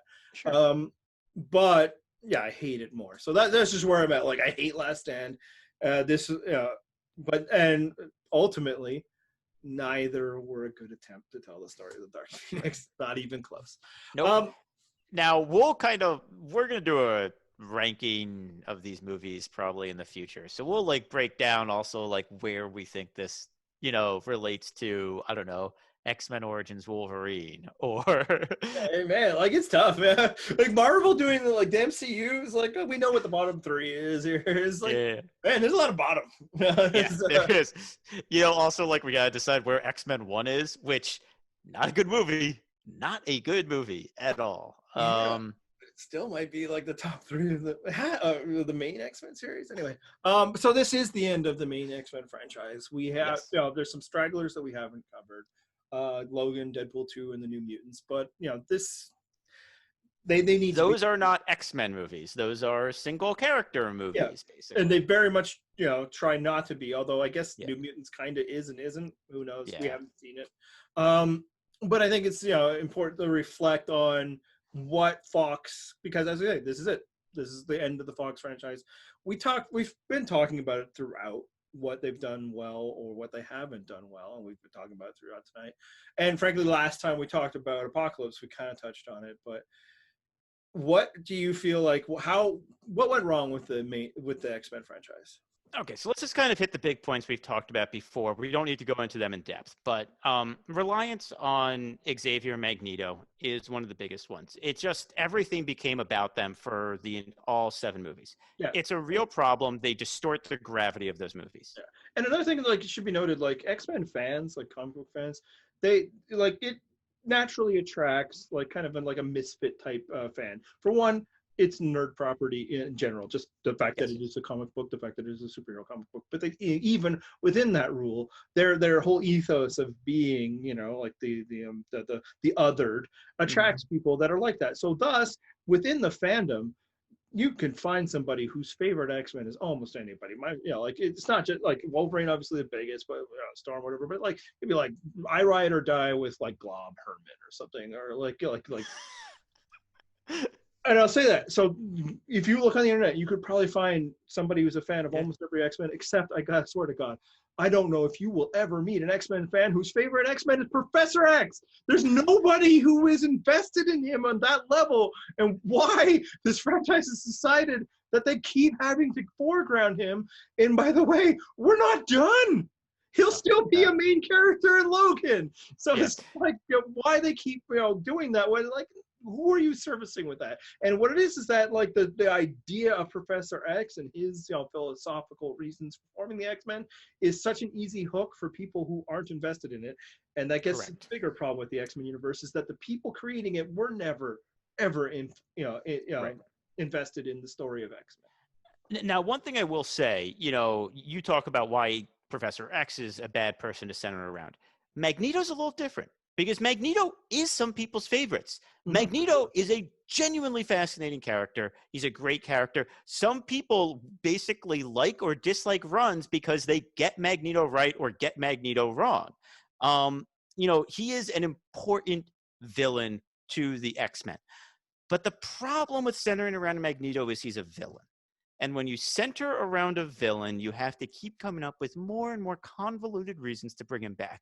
And sometimes you stumble on a good one and it creates an incredible scene or, it really kind of like works in a way. Like we don't have the scene of Magneto escaping if Magneto doesn't come back. And that's one of the best scenes in the entire X-Men franchise. In fact, if you said that was the best, I'd be like, yeah, sure. Magneto escaping from his like prison. That's awesome. That is like one of the best scenes.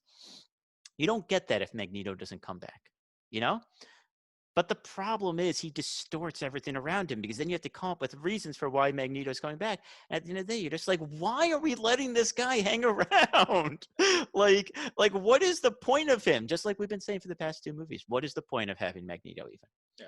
And like Magneto, there's been times when he wasn't the villain, right? Like anti-hero. And that, like often some fans will push back. He's more of an antagonist than a villain. And it's like, okay, but in this movie, he either tries to or succeeds in killing a lot of people. So villainous enough. But they don't do that either. Like they never actually put him on the X-Men team. Like that would be a way of maybe allowing it to make sense and could create some interesting dynamics. Some of it would be a repeat of the dynamics that we saw in First Class, but a reformed Magneto as part of the structure could make sense. It also would have had the benefit of giving them a third teacher in their entire fucking school. But no, they don't do that. Hey, No, I was gonna say you could take over for Xavier like you did in the comics for a while. Yeah. So it's just kind of like, oh, we got to put him in, and then when it's just shoehorned and it feels it, and that's a problem. Yeah, and so then that's kind of the problem with centering it around Xavier and Magneto. So that's like problem one that we have identified. Problem two is smaller. We talked about today. It's the fact that a lot of the times they just like using mutants because they thought of ways they could make powers look cool. So like hair guy is a classic example of that. They're just like, I don't know, we're gonna get a guy with hair, it'll look cool. I think they start off, and this actually starts working well in the beginning because it's a way to kind of shorthand. Like we have some characters we don't have time to actually give character to, but this is their power. It gives them like a sort of personality in a way. It gives them a characteristic that is readily identifiable. The problem is the franchise then becomes very reliant on it, and they have to throw it in time and time and time again. And it just kind of becomes like a parody of itself. Yeah, and they like waste characters. Like these are potential storyline ventures and like things that you could build a franchise around. And instead it's like, oh, I mean, I guess dialogue died, like it's just like Banshee, again.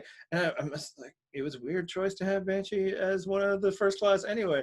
But then it's just like, we started to develop around a storyline, and then you literally need to read the screen to know that he no longer exists in this franchise.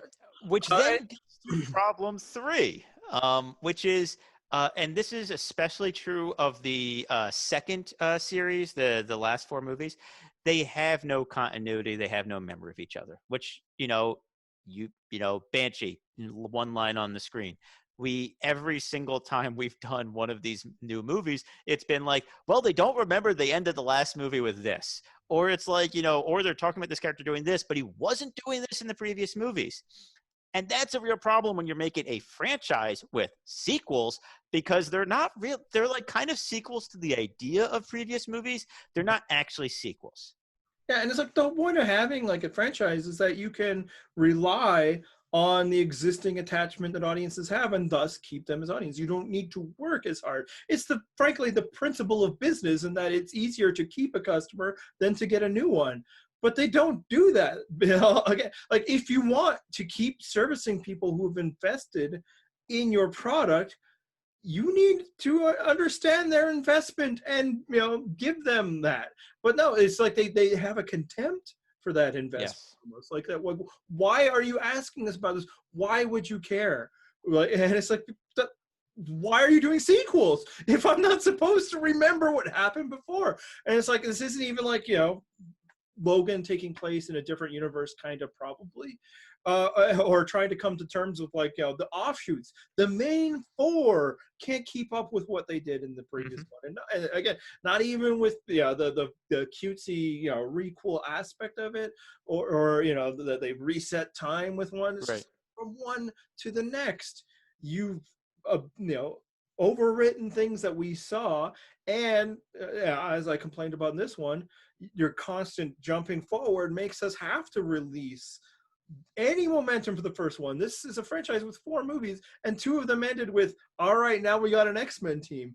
Right. And not really. And then you start the next movie with not really. Nope, not I really. mean, this one, at least, yeah, it is the continuation of that team, Yes. but it's also the dissolution of that team, right away. So it's like, why are we investing?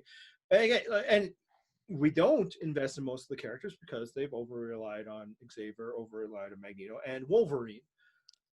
The other franchise, the Marvel franchise, doesn't do this. We're about to watch 9 episodes of a TV show about like Vision and Scarlet Witch. Could you imagine doing that with any of these X-Men? Like, that weren't the 3 that I just made. I mean, at this point, I could imagine doing it with any of them, because we clearly do not like this franchise, but or at least what it became. It's like, that's the level of care Marvel has invested, that like even the characters that they don't have time to do that much with, the ones that haven't had their own solo, there's enough there that we like. I want to see more, and they just don't do that. And it gets down to the big thing. Nobody at Fox actually cares about this. It is a way of maintaining a potentially profitable IP, and it feels it.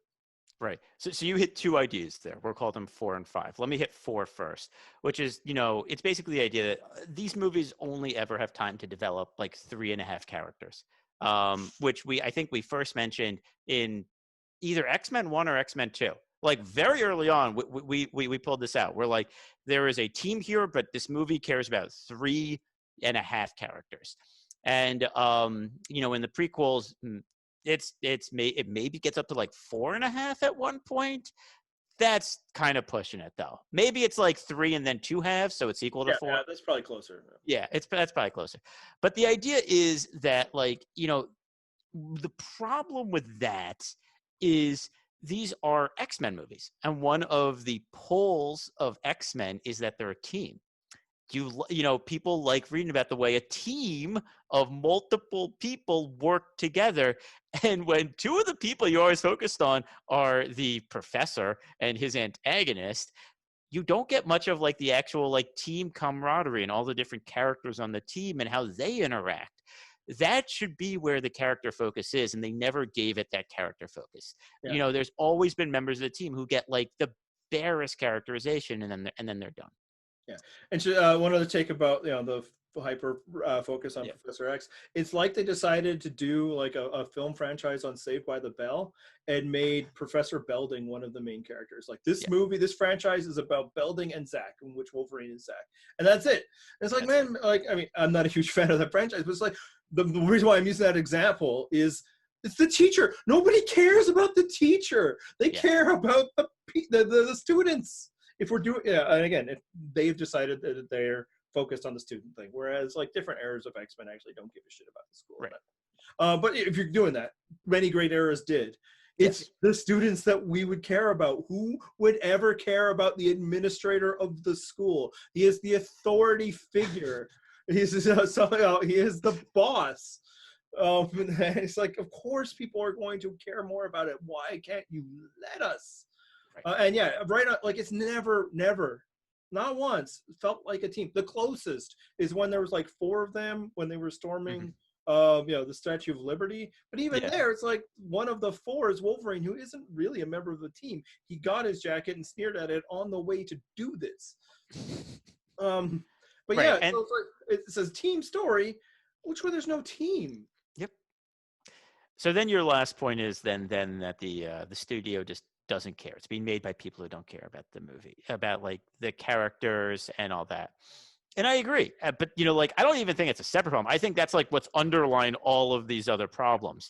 The reason they have to be about Xavier and Magneto is because that's like the elevator pitch that got the movies made in the first place to people who don't care about these characters, who don't know anything about them. They gave them the elevator pitch of Martin Luther King and Malcolm X, the one that everyone's heard. It isn't even really all that accurate, but whatever. Who cares? So then that's how the movies get made. Then the decisions of the movies are controlled by people who don't care about them as much. So they do things like, oh, we'll just throw in a guy who can do that. And they're like, okay, like we'll throw in, it's like, or like, what cool powers can you do? And they're like, okay, well, like do this, like, this mutant can do this. This mutant can turn a TV on and off, because that's that's classic mutant power, right? People love it. Right. So then, even in these reboots, when like they're willing to kind of like embrace kind of like, I feel like a bit more of the nerdier comic side, which the early movies did not They at all. openly sneered at it. Yeah. Yeah, they openly sneered at it. They're still kind of being guided by people who like recognize that that's what they should do from a business perspective, but don't understand kind of like what makes those work. Mm-hmm. So there's almost certainly a lot of second guessing, even from the people who do like it that are associated with it. And I'm not even sure who those are. I believe that there are some, but like I don't know, like frankly, I would not be surprised if Kinberg was a big X-Men fan, who did like the comics. I just don't believe that that Fox ever gave him like enough freedom or didn't note him to death on the movies, or that he understood like what he liked about it enough to make a good movie. It could be any one of those. I don't actually. No, I mean, being a big fan of it is like a comic book property does not mean that you will truly actually understand it or do a good job. Look at the Watchmen movie. That was made by somebody who was clearly a fan. I can't even think of his name. It didn't the guy Zack Snyder. Zack Snyder. Yeah. Clearly a fan. Like he was slavishly trying to be devoted to it, but he didn't get what Watchmen was truly about. So, and again, it could be the same case here that like, oh man, Dark Phoenix, she died. It was so epic and all that. It's like, but there's actually there's something you're missing. And frankly, the reboot franchise is all missing. I pointed this out in Days of Futures Past, but in no real point in these 4 movies are mutants treated like an othered class.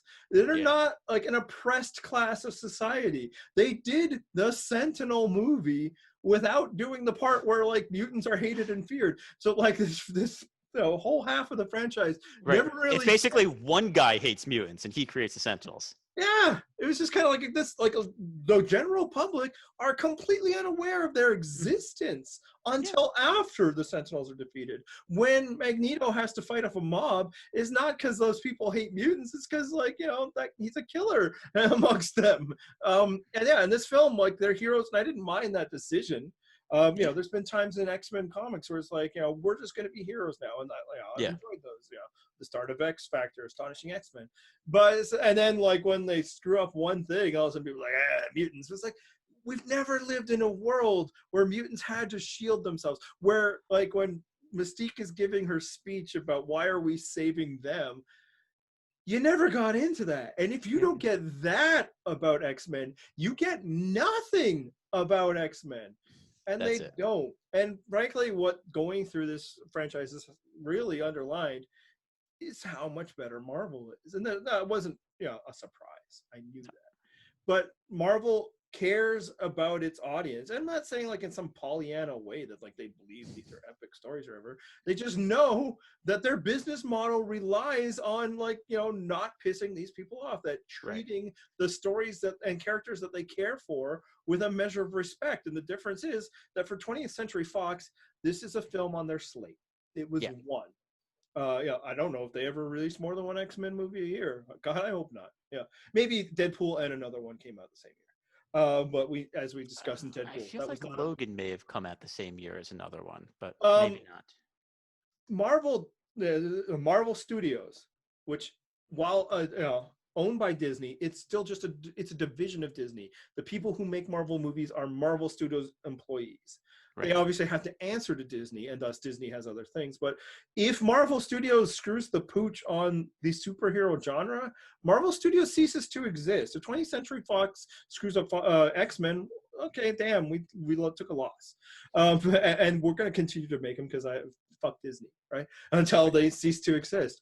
And that's the level of care. Marvel knows they need to get this right enough, the baseline of quality that Marvel has. That sometimes they don't really go over, but they have that baseline because this is the golden goose that they can't afford to cook.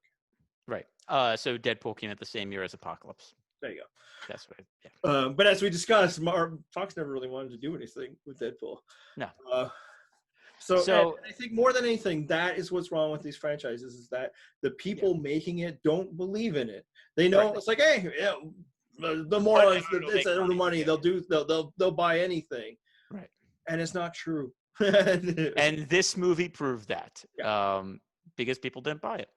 And like even the best of it is still shows that level of not caring. It's just when it was at its best, they were able to get some like really good stuff out of certain people, and generally it was like Hugh Jackman really like raised the profile of it. Yeah. And it makes sense, as you said, that these are never team books. Wolverine is the one, maybe two of X-Men who works as his own, as its own story. And, Cable maybe the other, but and Deadpool has never been an X-Men. So, but every other X-Men never has really worked as a solo story. They are members of a team. They need to be part of a team. That's where we're interested in how they are with other people. Every other solo story ever, published by Marvel was either immediately a limited series or was canceled and thus became such. And they got Wolverine because it's like people like that guy. They never understood X-Men. And frankly, like, I don't know that they actually understood Wolverine. He made 3 movies and 2 of them weren't any good. But Jackman understood enough about what he needed to do to be a movie star in an action film. And that's basically the best they could do. Right. I mean, and so those are the big reasons. I did want to bring up one kind of small tangential. This is not why the franchise failed, but we're never going to talk about it again. So why not talk about this? And that's the difficulty in adapting Cyclops, since we brought it up. I actually did have this conversation with the person I was watching with. But so Cyclops is your favorite character. Yes. For most of my exposure to X-Men for a while was the TV series and then the movies, and then later in life I came to the comics. Cyclops is never my favorite character from those, and then I come to the comics and I'm like, oh hey, wait a minute, Cyclops is actually a pretty good character, and I realized why Cyclops is so hard to adapt to screen, because Cyclops is internal. Cyclops is the guy who's beating himself up all the time and and basically like doesn't voice it. Yeah. That's really hard to put on screen because you don't have that narration. You don't have those, you don't have those thought bubbles. You don't have the guy who's constantly wrestling with himself, who like puts the expectations on himself, who just, And so that's, Cyclops is a very difficult character to adapt. One that, I imagine Marvel will try, since no one has done it well. Yeah, I'm kind of curious to see what they do, because just thinking about adapting him as a character, it's like that's a very tough character to do. There's also a physical limitation in that the actor cannot perform with like a big part of their face, and especially if you're doing internal struggle. The eyes are important. Yeah, would be that, and you can't do that. Comics get away with it both because it is a medium in which we are exposed to their thoughts, but also like Spider-Man's mask. They will take liberties with the physical limitations of that and like shape it in different ways to give us expression that couldn't actually exist, but artistically we get, ways. Right. Yeah. Like there are times when like his like visor will like frown, and you're like, yeah, maybe that shouldn't do that. But But that's the beauty of the medium as art. It right. won't translate. And frankly, I rewatched Into the Spider-Verse again recently, and it's just like this animation is actually the perfect format for adapting this. Like all the best superhero movies are actually animated. I really love the MCU, but there. I still think it can be done in the way that like Bucky is an internal character, and yeah. like it can be done, but you have to care. You have to work at it. One way you would do it, of course, is have other characters say the things that Cyclops can't say or force it out of him. What it can't be done is in like the 5 minutes of movie you give him. Like it has to be a commitment to that character. And look, I'm not saying there should never. I say this as somebody for whom he is my favorite comic book character, not just X-Men. There should never be a Cyclops movie. Nope. But if you have a movie in which we care about all the characters, you can have time to care about Cyclops too. Yes. And I think that's the key. Whatever movie, however they launch the X-Men, I think it has to really be focused on the team aspect. I think the example they should use from the MCU is Guardians of the Galaxy, where you kind of care about the entire team. They all have their kind of own little points. You're going to bring up the one exception, aren't you? No, I'm going to say including a character who says 3 words. That's how effective the MCU, an animated character at that, with a 3-word dialogue until he adds a 4th. That's how good Marvel is at making us care. Right. So like that's what you should look to, where like that gives a lot of weight to all of those characters, and it like shares it. And they just were like, the villain is just a villain. We're not going to spend a lot of time with them. Let's establish the team and the team dynamic, because that's the most important part to any team superhero, is the dynamic within them. Yeah. But I guess we can talk about that another time. But yeah, again, this is the final thought I have, is just, I know when Disney was purchasing Fox, and the nerds of which we are tangential, we're focused on this element of it. Hey, the MCU is going to get the X-Men. Oh, yeah, Fantastic Four too. And then other people are like, there's more to consider than your little nerd stuff, which, I mean, true enough. In fact, now the one thing I'll say is those people actually didn't really consider the big picture either. I'm convinced this purchase was never about like Marvel getting X-Men movies. It was always about Disney increasing their streaming presence. Because that's where the big money actually is in the very next generation we're at. And it wasn't even about like not really streaming a lot of Fox movies. Like that runs into a problem where like a lot of Fox movies don't fit on Disney Plus, though they're now making plans for that also now. Acquired another full third of Hulu, and thus basically acquired. Right. Yes. Right. And now they're kind of making a new like Disney Plus like adult section or whatever. Yeah, and they expand that, they package it with ESPN, they become a true global competitor, Netflix, which is the real big game in town. And so when everybody was focused on, oh no, we've lost another movie studio, it's like, you guys are kind of worried about losing another, Daguerre type press. Like, I don't know if movie studios are, like, you're not thinking that Netflix is a movie studio, and now Disney Plus is a movie studio. But anyway, that was a sidebar, but it was more like, like what that's going to happen to the X-Men franchise? We don't need another one. We have this, and I swear to God, we did not. It's best to think that we never had an X-Men franchise. To think of these like, I guess the old Superman. Like again, even the ones I like were like such. They had to make so many concessions to what it could be given the era in which they came out. They were the first ones really out of the gate after like the 80s superhero movies, that I've never felt watching an X-Men movie what I feel as an X-Men fan for 40 years. I think it's maybe 40. Oh no, I'm not that old. I was not reading X-Men comics when I was like, a toddler. But for a long time, 30 years, let's say. He's almost that old. Except when I was like forcing myself, because I thought like, oh my God, I'm actually seeing this on the screen. But when I really reflect on it, they've never gotten the X-Men right. And it would be nice if the MCU does. I don't mind if it takes like 5 years for them to start that process. I wouldn't mind if they let it chill and erase people's minds. But we did not have an acceptable X-Men franchise that we are losing as a result of this. Maybe the one good thing of like another big media conglomeration is that, okay, yeah, maybe we could finally get good stories. So, yeah, no, I mean, I agree with that. So, all right, we've gone super long, but there is something else I wanted to talk about. Well, let's not even take a break because that's always fake anyway. So in this series, we've done what we call the X-Pert recommendations. Also, in order to create a break, I need to like put a scene from the movie, and I don't want to fucking go through this movie.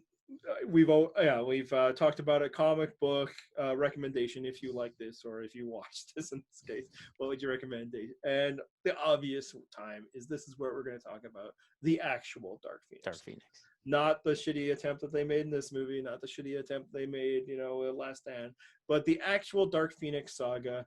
And the big question is it really worth all of this? Is it that good? Because yeah, they keep trying to adapt it. They've done it in the cartoon, I think actually fairly well. Yeah, I thought the cartoon did pretty well. For what the level best of that cartoon. What do you think? Is the Dark Phoenix saga worth all the trouble? Is it actually that good, or is it just something that like old fans like date themselves with? I'm interested in your perspective because you read it for the first time within the past 2 years, year. Yeah, something like that. I mean, it's good. Like, it is good. Is it that good that the problem is it's not about whether it's good. The problem is it's like the most iconic X-Men story. So it almost doesn't matter if it's good. It is like the X-Men story. It is like it's like when people of a certain age think of the X-Men, they think of the Dark Phoenix saga. The fact that it's good certainly helps. Is it so good that everyone has to always try to adapt it? And that probably no. I think it lends itself poorly to a movie. That this becomes like everybody's touch point for what Jean Grey is. I think that is, and Yes. this includes other comic creators that yes. Decide to, we got to re-engage with that theme. And, she is the tragic hero whose powers, lead to, her going, being too dangerous and then also killing her. Right. That in sense, no. Although in the other sense, I think the comics did actually revisit the themes of Dark Phoenix pretty well once with the storyline called Inferno. Helpful that it was kind of the same writer. For me, I don't even know if I can be objective of it. This is my favorite X-Men story, and a lot of it has probably because it's the first one I imprinted on. This isn't the first X-Men story I had read. I had been reading for a while before the classic X-Men reprints had gotten to the Dark Phoenix saga. And that meant that I was reading both the X-Men stories of the era in which it comes with, but also of like the late 80s, X-Men are like in Australia, X-Factor is a thing that exists, reading them concurrently. But this is the first like really like important X-Men story. And because I was reading the later stories, the reverberations of the story had already been felt. It had been referenced within the story and then among fans, of which my exposure at that point would be like my friend's older brother, but like letters pages and that sort of thing. Right. There was no internet or anything like that. That like this is like the story. And thus, when I got a hold of a trade paperback, my friend had it. Frankly, I think it was the first time I'd ever read comics in that format, not just like a floppy thing. So very much like when I was first reading this, and I'm young, this is the first important comic book story I'd ever read. So I don't know if I can divorce my opinion from like this is like a formative tale in me becoming a comic book fan. That it helped move it from like these things I picked off of a rack in a store and kind of read piecemeal to like, oh, these are stories and things happen. That said, like I have reread it many times, and I do think it's that good. In large part because I just think it's the creators at the height of their powers. This is Claremont and Byrne collaborating. And what's interesting about the Dark Phoenix saga, it took place 1980. Uncanny X-Men number 29 to 138 is it was not written as a saga. It was not written as this is a story separated in the modern sense of ways both like big epic tales or either like company-wide crossovers, a phenomenon the X-Men invented, or even that like stories are packaged in like 5 to 6 issue tales. Like this is the storyline of this story, which we can later repackage in trade paperbacks and put on in bookstores.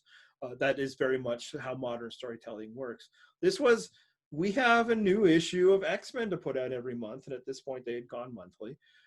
These are the stories, and it was a continuation of everything that Claremont had been doing since he took over the books. So this was the point I was going to make. I'm not sure if the Dark Phoenix saga alone is like so great that it has to be done. But if you read the comics, like, if you read it, like, like basically from like 101, when like, the Phoenix is introduced up into the Dark Phoenix saga, you're not just getting the buildup of Jean and everyone around her that leads to the Dark Phoenix saga having like emotional resonance. You're also getting a lot of really great comics because like they do a lot of great arcs in that. Yeah. And in fact, it continues to right after the Dark Phoenix saga because the 2 issues after that are Days of Future Past, which is the other iconic X-Men story.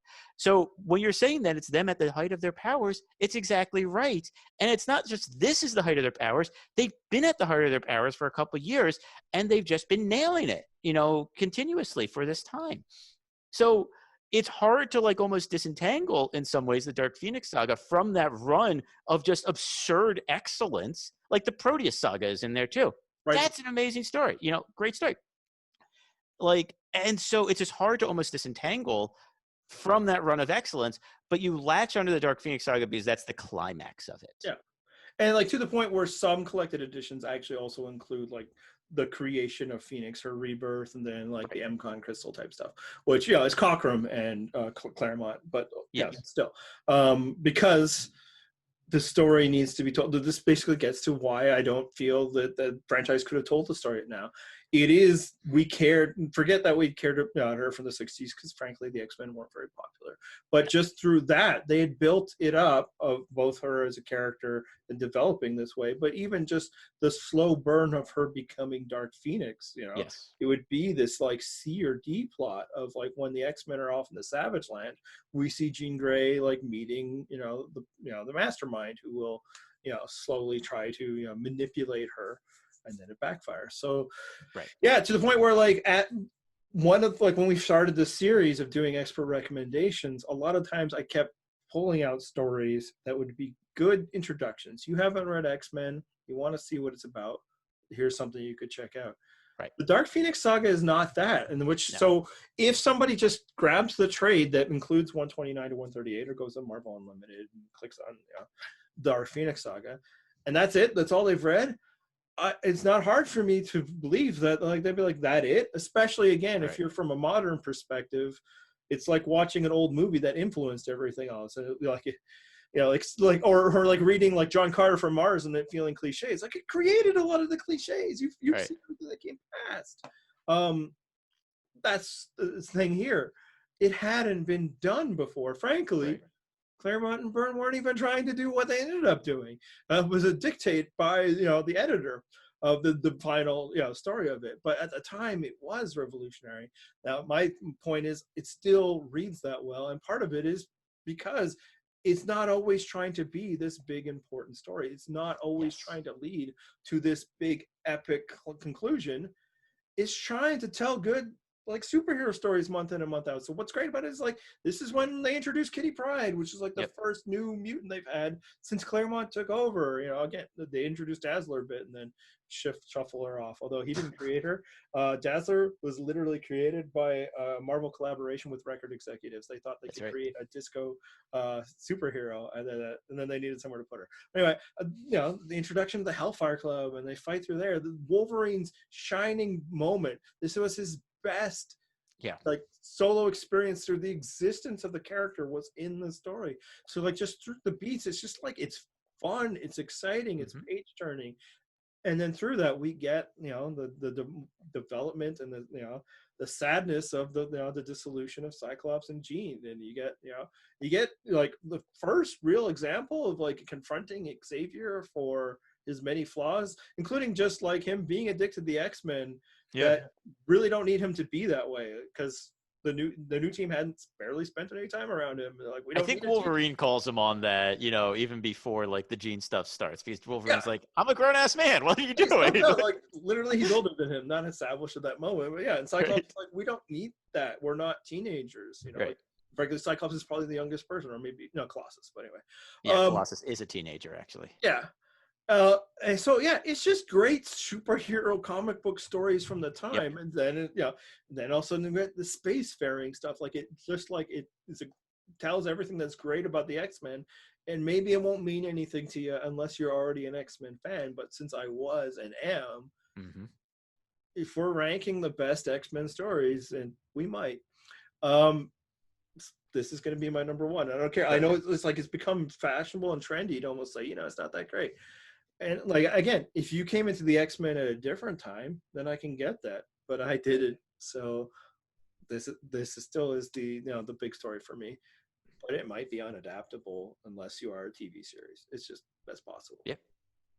I don't disagree. So. All right. So yeah, super long, but we are wrapping up a whole franchise, and there was just so many bad things to talk about. It was kind of fun to do. Next. So what are we doing next? We are going to cover Logan. We're going to do Logan. We got to do Logan. Logan's important. Logan's good. So that will be next. And we can promise that, because I have no interest in watching any other X-Men related film until I watch Logan. Well, I suddenly kind of had a hankering for watching Deadpool, and that's why we jumped to that. And then it was just like the hurt will hurt less if we watch Dark Phoenix now. But Logan, I actually want to watch, and I do not want to watch the other two until then, if at all. Right. So Logan is next, and then probably at the end of Logan, we will talk about what will come next. So.